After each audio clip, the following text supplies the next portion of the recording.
So we tried the most popular AI editing software out there to see if it's worth it. And the answer is simple.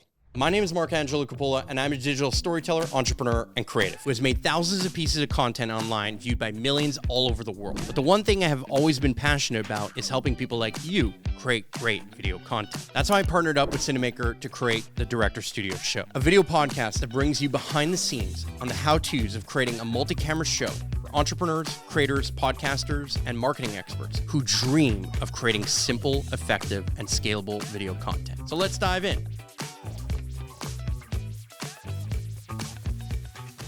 So let me start out the gate by saying that the answer is, well, kinda.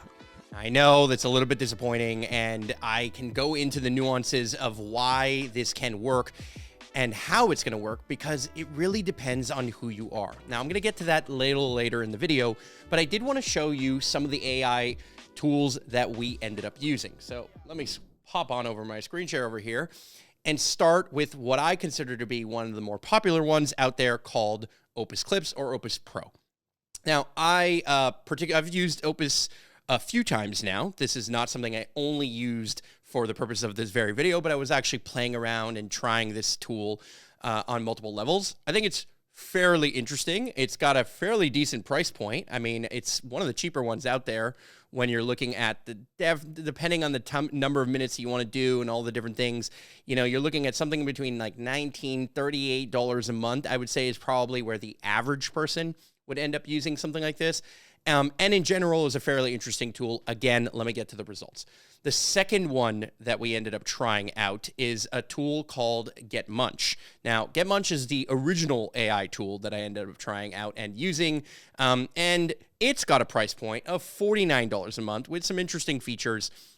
Things like the number of minutes that you get to use, no watermarks, auto cropping, unlimited clips export, all these other features. Now, I would say that most of the features between Opus Pro and, you know, some of the features that you see over here and this kind of GetMunch software are fairly similar. And there is one more that I found was very interesting, is called Submagic. So Submagic, I particularly found interesting when it came to using and just doing the caption side of things, particularly in multiple different languages. Now, that becomes really interesting and important as to know, because Opus and GetMunch were really not in, like, they just didn't do other languages, in my personal opinion.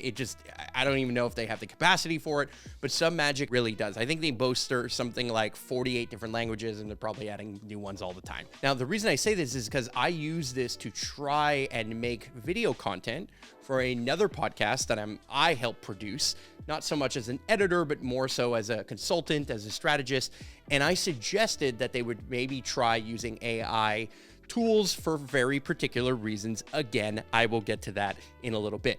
But I just wanted to point out that can be incredibly valuable, particularly if it's a language you don't speak. So Submagic really gains my vote on the flexibility of the tool, but I definitely didn't think that it was necessarily the best tool when it comes to creating content. And in fact, the ones that I found particularly interesting were Opus and GetMunch. Okay, so I'm gonna go and bring you into what that looks like, and we're just gonna play. Now, what I did is I uploaded the last episode of the Cinemaker Director Studio Show, and I just uploaded it, and I went through the entire process of just making everything be quick so that we didn't have to wait around and make some of these things happen, which is the first thing and the first point that I want to make about using AI.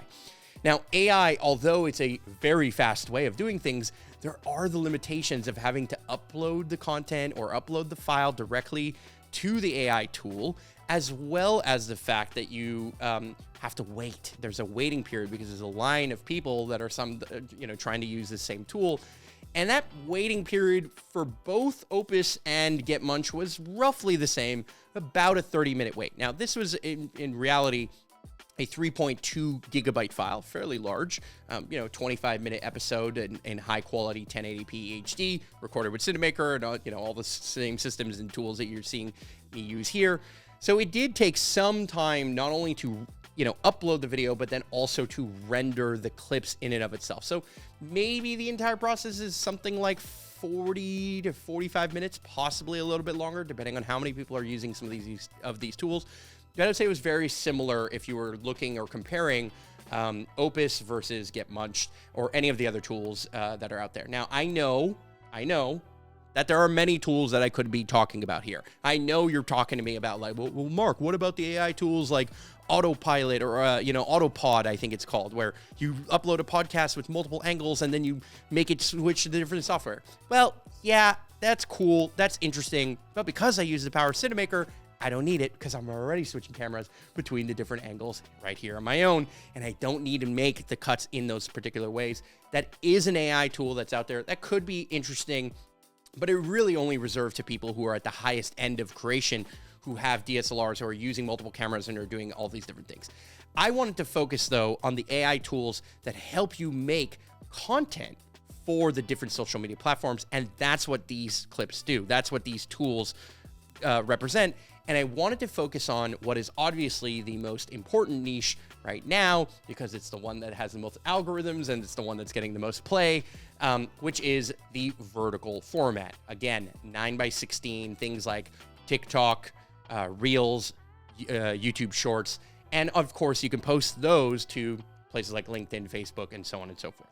So that's the hottest trend. That's where AI obviously has the best chance of really saving you a lot of time, unless you're doing these multi-camera autopod type features, which are very interesting. And I can tell you that Cinemaker's got some magic up its sleeve around how it's going to auto edit and use AI, or what I'll call a different system for choosing the different cameras without your input in any way, shape, or form. But that's not where we're at today. Where we are at today is that these are the tools that are the most popular to make content. So I think the best way to judge it is to just literally click on it. Now, I didn't go through the process of making my own brand templates or all of these different things because I wanted to show you exactly what came out of the box and then some of the flexibility that comes with that. So here's this episode that I used or that I created, and this is what some of the the features that you end up seeing look like on this flow. Now, what I find very interesting is there are some filters where I can filter out. Let's say I wanted it to be specifically for YouTube Shorts. I'd want to filter out clips that are under 60 seconds. Now, I could have, in both Opus and in Get Munched, asked whether or not I wanted it to make a particular type of piece of content in one direction or the other. What I like about Get Munched and the way it does that is it asks you, what are you optimizing for? Are you making Reels? Are you making Shorts? I ended up clicking Reels and Shorts because I wanted to see the balance between whether it be sub 60-second content, good for YouTube Shorts, and or over 60-second content, suitable for Reels and TikToks and so on and so forth. So there are some little cool elements, suitable platforms. Again, it's just showing how many are coming for those different things. The brands, I mentioned different brands, like in this video that I ran through the AI, I mentioned Frame.io, I mentioned Cinemaker, although it's spelt wrong. I mentioned YouTube, Spotify, and Kyler. Kyler's not a brand, but he is a person. They do get some of the names here. They spell Mark with a K. No K in Italian. Hey, it is what it is. They do come up with some keywords and different elements and some different topics and some different components there. I find this pretty interesting. And it also tells you where this is ideal for, where it's coming from in your YouTube video or in the video that you created, and what are some of the main topics and how it might perform based on a coherence versus, the searchability. Now, one thing I want to point out that I find particularly interesting is this is where AI currently, at least where the world of ChatGPT seems to shine, is its ability to understand what people are searching for, what topics might be trending, what keywords might be performing better than others, or what keywords combined together tend to produce content that's performing better. This is where I see a lot of potential. This is where I see that this tool or a tool like this can definitely shine. It definitely has some capacity to being very, very, very interesting. So, this is what you're kind of seeing in this format in this particular way. So I'm going to click on one of these and we'll just, we'll judge it for ourselves. Let's see, what this looks like. And I do have to switch like, for example, Frame.io, which is amazing software that we use to give feedback on all the things that Kyler and or his team are editing. Now, I just said something there that's particularly interesting. See, Kyler is a producer of the show, and his main function is to help me not only be a co-host of this particular show, but of other shows. He's there to capture and figure out what are the best moments and make all of this sub-content. But if he's doing that for many, many, many shows, over time, he runs out of time and editing time. So we obviously hand this off to other editors. And okay, so I'm just going to pause this here, and I'm going to say a couple things about this because I think it's worth mentioning. Generally, we see that the subtitles perform pretty well. And obviously, I used one of the templates that they have, right? They have these different templates here. So they call this one the Hermoso template, which is based off of Alex Hermosi and some of the, the look and feel, the colors that he uses and all the different things that go with it. Now, I do like the ability that I have to come in and edit. I can either edit via subtitles and I can change some of the words. I can edit the styles where I can change, the effect color. So for example, if I want to take the effect color or something closer to like a Cinemaker color, I would go with something like this. And then maybe I would do the text outline color, something a little bit different. Now, what I like about this again is that I can choose some of the details. Where do I want this to align? All the different things. Let me skip that. A little nice and annoying. Do I want it to change color? Do I want it to act like karaoke? Do I want to have none? And can I save these templates? Can I save the highlights and the way the highlights work as well? So this is pretty cool. I can turn on and off some different components. And in general, the editor itself and my ability to kind of play or expand the clip at a certain length and all the different things that go with it are pretty interesting. Now, what I'll do, okay, and actually, this is Kyler. This is a little bit of an audible. What I'm going to do is we're going to play some of the AI-generated clips at the end of this episode. So if you want to skip ahead and just watch like one after the other, I'm going to maybe post like 4. We're going to post 2 from Get Munch, and we're going to list them. We'll do 2 from Get Munch, and we'll do 2 from Opus. We'll list which ones they are, and we'll just let them play. And we'll post the top 2 ones that it recommended, meaning we're just going to post the first one it recommended here, and the first 2 recommended on Get Munch, the first 2 recommended on Opus Pro, and we'll just, let you decide, okay? So if you want to skip to that, you can go ahead and do that, but if you want to hear my thoughts on this, stick around over here for a minute. So, okay, editor, fairly interesting, auto-highlighted words, auto-crop, also interesting, can change the crop, like this crop maybe feels a little bit out of place, so I'd hit manual crop over here, and now all of a sudden I can go to the different scenarios and the different points and pick where that crop might go or what that might look like. Now, is that really intuitive or easy to do? Maybe. The subtitle component here is very interesting. The aspect ratio here, it automatically picked 9:16 because that's what I asked it to optimize for. Again, these are very interesting pieces. And then the magic post, right? Does it make me an interesting caption that I can post on Instagram or on Twitter? Yeah, interesting. We follow this, and making happen prod helps show.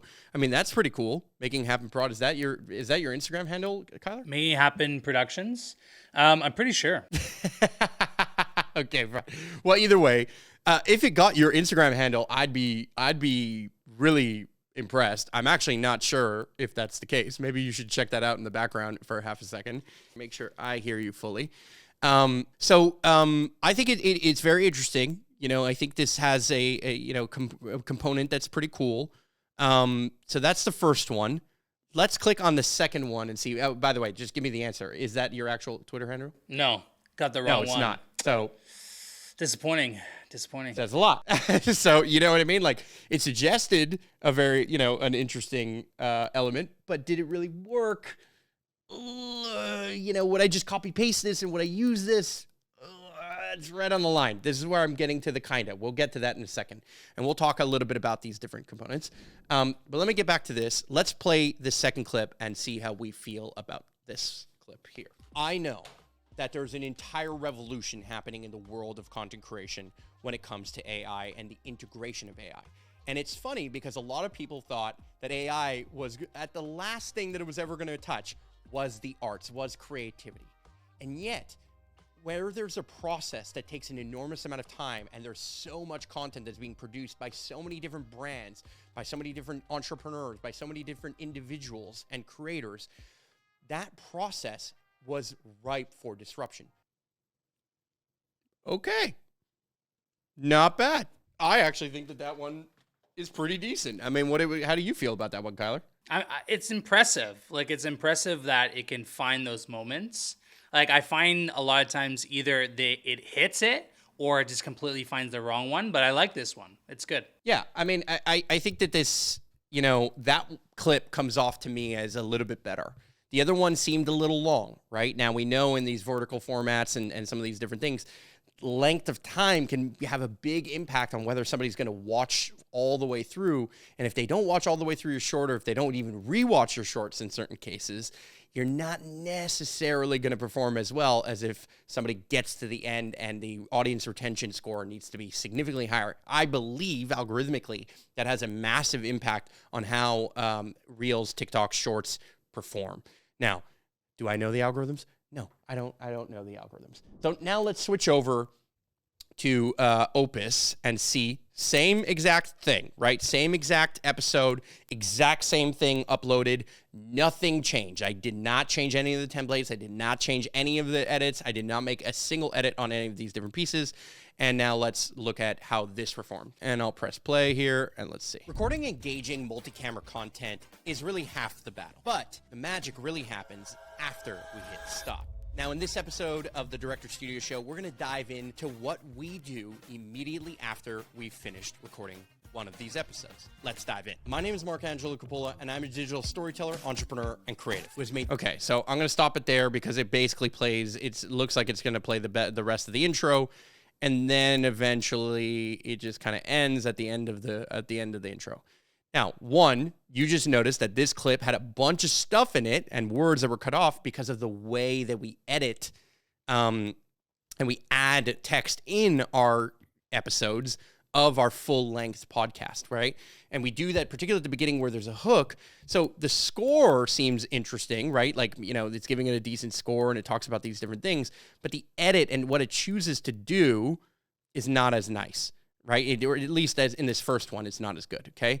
Now, what I do like better about Opus and the way it flows is I like this flow here where I can see all the words in one place and I can see them all highlighted and I can click on something and I can change it. Okay, I want this one to be orange instead of, green, or I want this to change, the setup or the flow. I want it to cut over here and make a different piece.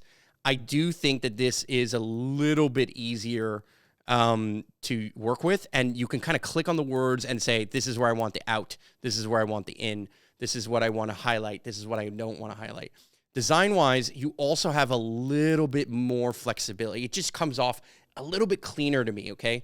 Do I want captions with 1 line or 3 lines? Do I want a kind of a different type of pop-up or scale to the way that the captions pop up? Do I have keyword, or karaoke text style color if I want that, yes or no? And do I want transitions? Do I want to turn them off, on or off? So on and so forth, right? I can also kind of figure out how to fit or scale or split better here. This seems cleaner. Now, is that available in Get Munch? Maybe, you know what I mean? Like, can I go here and kind of see more of a different style or a different flow? I mean, sure, I have the text outline width. Okay, fine. I have some different pieces, but I don't have the same flexibility that I end up having on Opus. This seems to me, and the editor and the look and feel, I also like the more dark background. It sounds silly, but that's super popular. A lot of people choose to use a dark background. It's silly, but it's a little thing that I do appreciate. I do feel like I can add a more of a screen overlay. I do feel like I can change significantly more, and it feels easier for me to save this as a template for Cinemaker if I were to add in the default brand template or the different components. So I have all these different templates that I can share or save. I can save and compile. I can auto fit. I can reform or reframe. I can split. And as an editor, my ability to click on the different scenes also very, very, very interesting. So this first clip, not as impressive because it chose something that didn't really feel well, compared to at least the second clip that we saw in Get Munch, which seemed better to me. The first one seemed a little bit long. I didn't play it all, but again, you can see those two clips right at the end, the background. Now, here, let's play this one and see how this feels. And what I'm going to do is I'm going to click the edit just so that we can play it in a little bit bigger format. So instead, we collaborate, and I come on this and I write time codes down. I have a piece of paper right in front of me so that I get the value right there, and I can write notes on why that was important. In content, there's communication and there's context. So instead, you just kind of cut there and I come at a weird spot. There's content and there's context, right? And it's like, this to me should have gone a little bit longer. Now, where should it go? I don't know. Context. You have to wrap it up in something. I get into context is how I repurpose the best videos. So maybe I would set the end here. So let's see how this plays slightly differently. Start it. come on this and I write time codes down. I have a piece of paper right in front of me so that I get the value right there, and I can write notes on why that was important. In content, there's communication and there's context. You have to wrap it up as its own package. And when I am on the call with Marc recording this exact podcast, I get context into how I can repurpose the best video and find all the moments when Marc talked about this topic throughout the podcast. So instead, Okay, so you see how this just didn't really come off as like quite good. And it's because it's taking a moment and it has some interesting elements to it, and it's kind of giving it this score, but it's not really giving me the full layer of, it's just like not giving me the full topic. It's ironically missing context. It's almost like, yeah, these are a really good series of words, and this is going to trend well or might trend well in the YouTube algorithm or on Reels or whatever thing, but it didn't make a human decision. It didn't cut at a place where a human would have necessarily cut. And like Kyler said, and I fully agree with him, it really is hit or miss. In certain cases, it really does hit, and in others, it really doesn't.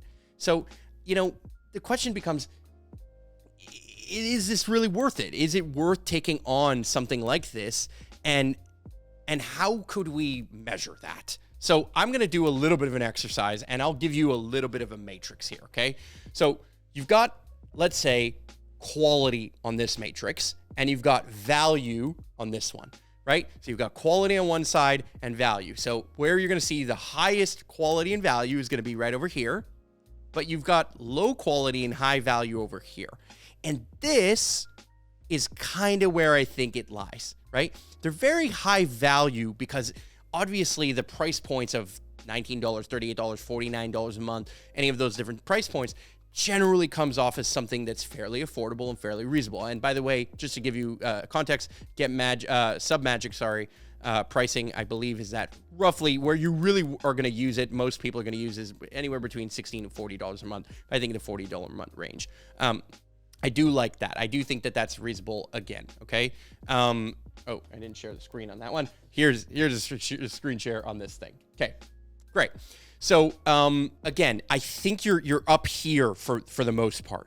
You are getting a good, decent value, and the value that you're getting is, it saves you an enormous amount of time. Now, I understand that I already said that it takes 45 minutes to upload, and to do all these different things and again generate all the different clips, in certain cases, maybe 30, maybe a little less, maybe a little more, depending on the clip that you're using.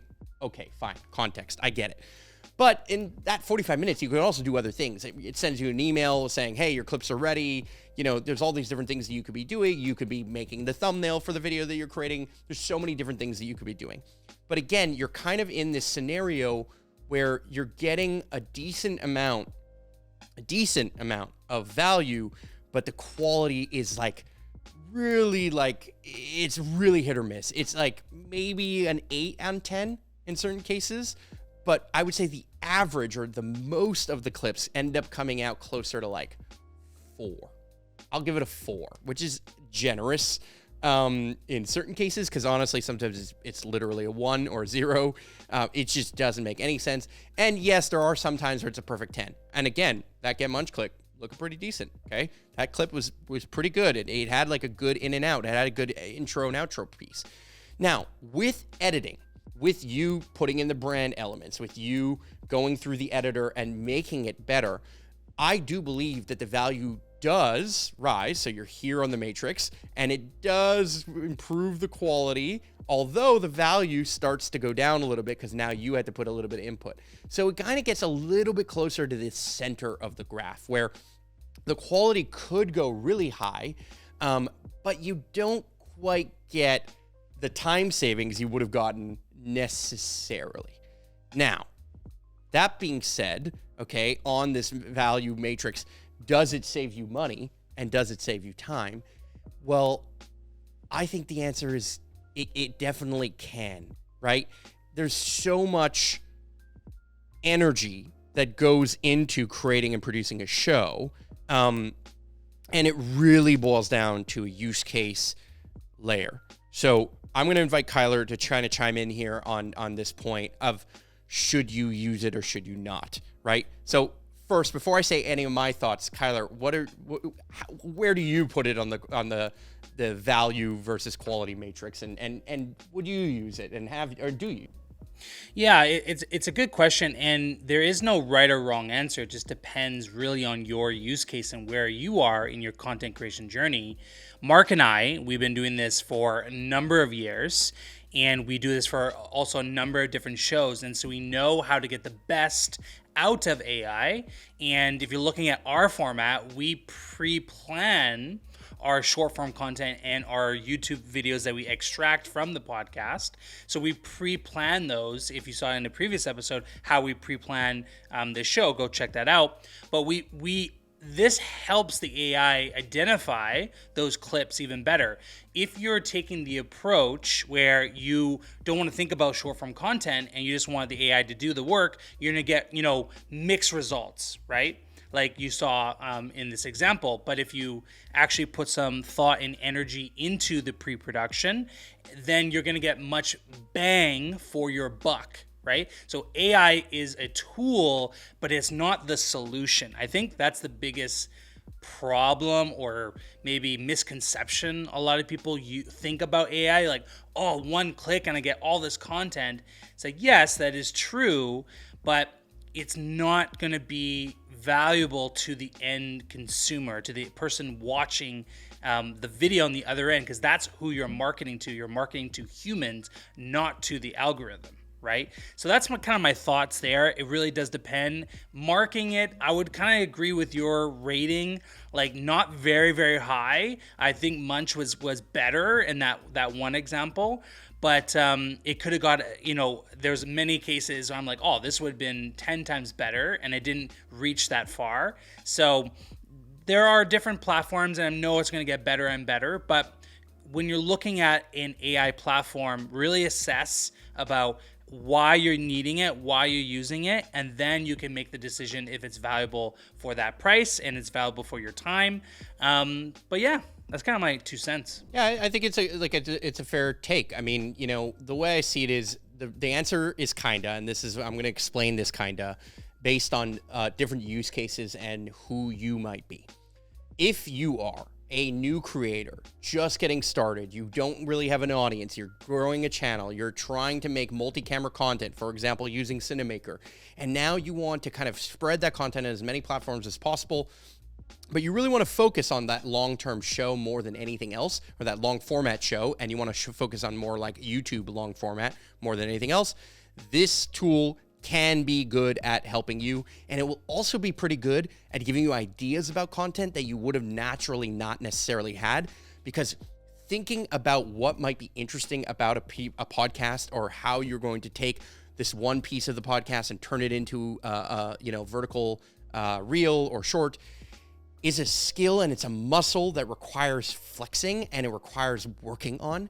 And the AI is going to drastically improve your process and give you ideas. And I see it as a very good tool for idea generation around, oh yeah, that piece of podcast really is interesting.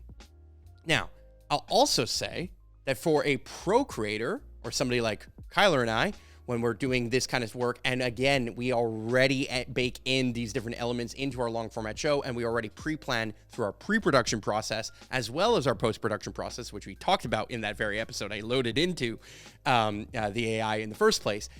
There's so much more complexity and there's so much more value in there, and we're so freaking dialed on trying to figure out, okay, what is the right hook? Is this message make sense? How does it work? And there's obviously a little bit of loss if we had just made, vertical, horizontal content and we record it with that purely in mind, we would definitely perform better than if we were just taking clips out of long format content, kind of like what we do with this show. That being said, we're focused and we're dedicated to that long format content because we believe that the viewers of this show are really here for the entire experience of information and all of the different things. And they're not necessarily subscribing because of what I'll consider to be a cheaper value view. The views you get on something like TikTok or YouTube or whatever, YouTube Shorts specifically, is not necessarily as valuable as a longer format view. No doubt, right? Like the subscribers you're going to get, the kind of audience you're going to get, and the things you get pigeonholed into being a short form content creator versus a long form content creator is just a totally different market. And we believe video editors and video creators who are going to watch this show care a little bit more about that long format content, or the YouTube videos that are still horizontal in nature rather than vertical in nature being more valuable to those people. That being said, if you're a pro creator and doing this kind of stuff is an afterthought, meaning, okay, I'm Joe Rogan, even somebody at the scale of Joe Rogan. I'm Joe Rogan and I run a podcast, and it's a very popular podcast, but Joe Rogan's editor, Jamie, doesn't, to my knowledge, do any short form clips at this moment, okay? Or for the most part, even if he does, he's not doing a ton of them. He does make clips. They do have a clips channel, and they've seen value in that. That makes a ton of sense. But would he consider running it the whole episode, 3-hour long episode, which he's not necessarily doing time codes for the entire time? He's looking for those clips, but does he really have the right moments of a 30-second or 60-second thing that's going to make the perfect YouTube short? Possibly not. So should he run it through and then watch all the 15 different versions of the edits or the clips that came out of it and then tweak those and then have the auto captions done? Yeah, actually, weirdly enough, even at that scale, even at that level of professionalism, that, a podcast as popular as the Joe Rogan Experience can be, should they use AI? Yeah, Jamie, I think you should. Now, if it isn't an afterthought and you're a pro creator like us, should you use it? No, the answer is no, because you're always going to make a better clip. You're always going to integrate music and B-roll and other elements and dynamics and transitions in a way that is far more sophisticated. And in fact, editing software, whether that be like an Adobe Premiere or DaVinci Resolve, some of these other things, they do have options for captions and auto framing and, exporting 9:16, all these different things as well. So I think that that's where you're kind of in a position where it's probably not that effective. It's probably not that worth it. And it's not necessarily going in that direction. Now, if you're a marketing agency or a marketing pro, and now you're producing content that you're doing at a fairly good price, right? Back to that matrix again, you're kind of doing something that you want to try and get into high quality, but also high value. And you're going to sacrifice a little bit on quality, but you want to keep that value really high because people are judging you as a marketer sometimes by the output that you have and the number of swings at bat, the number of pieces of content you are delivering to them.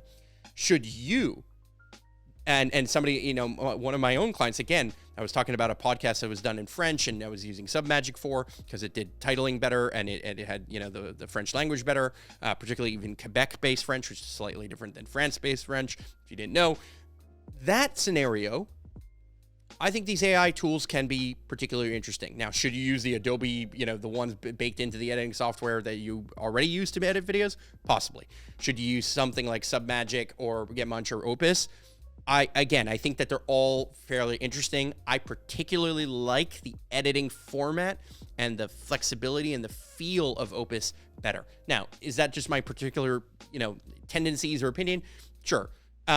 But I do think that this could be very valuable for people who are looking to do content at scale. Like, I'm talking people who are trying to follow Gary Vee and saying, hey, I have to post every day, multiple times a day, and get this out. And you have a marketing, client like that, or you're an agency and you're producing content from lots of different people. Yeah, this is a lifesaver. This could be very interesting.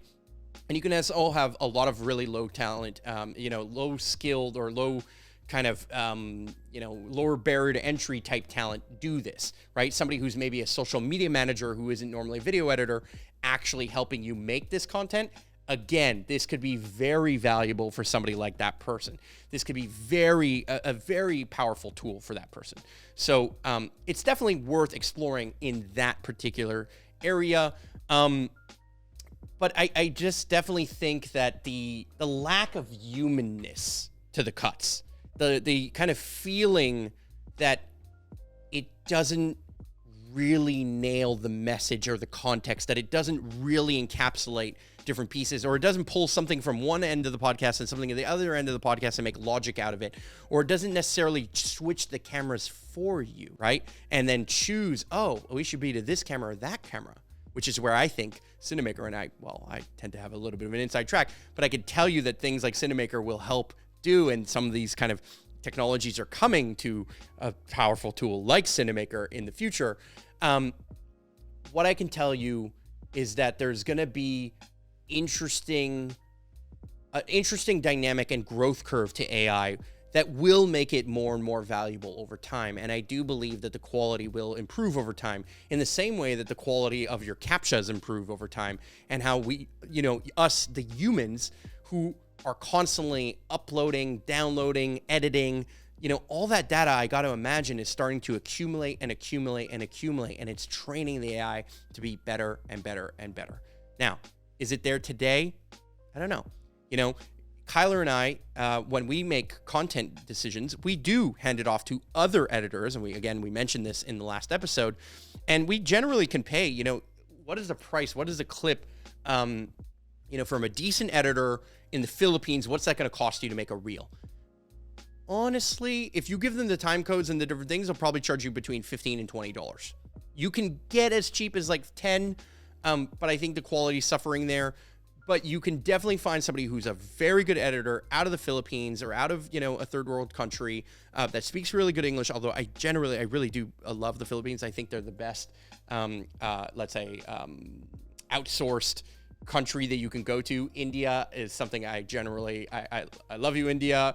Beautiful country, but it's not necessarily you don't have the talent pool in the video editing space that I think appeals to the West in the same way that maybe somebody like the Philippines does. But again, so if you're saying, okay, I can make a clip and I can hand this off to another editor for $15, $20, but now comes in the factor of time, right? You now have to manage this person. You have to communicate with this person. You have to send them the clip. They have to, they have to download it. They have to edit it. They have to do certain things. Then they have to send it back. Then you have to give them feedback. Oh, can you change this thing or that thing? So now all of a sudden you're either going to spend the time editing it yourself in one of these tools, or you're going to be handing it off to somebody else. Is the AI tool going to do it faster? Can you probably do it faster than doing all the back and forth with a different editor? Probably. Now, if this is an editor you've been working with for a very long time, they've got your brand, they've got you down, they understand the clips.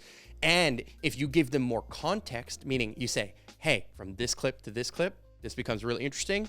That's very interesting.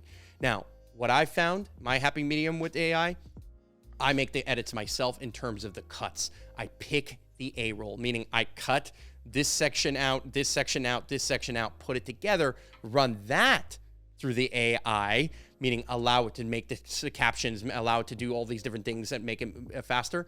Is that interesting? Yeah, I think that's fairly interesting. So all of this to say, the answer is, well, kinda.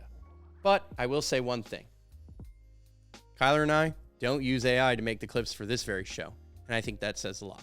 Anyway, see you in the next episode.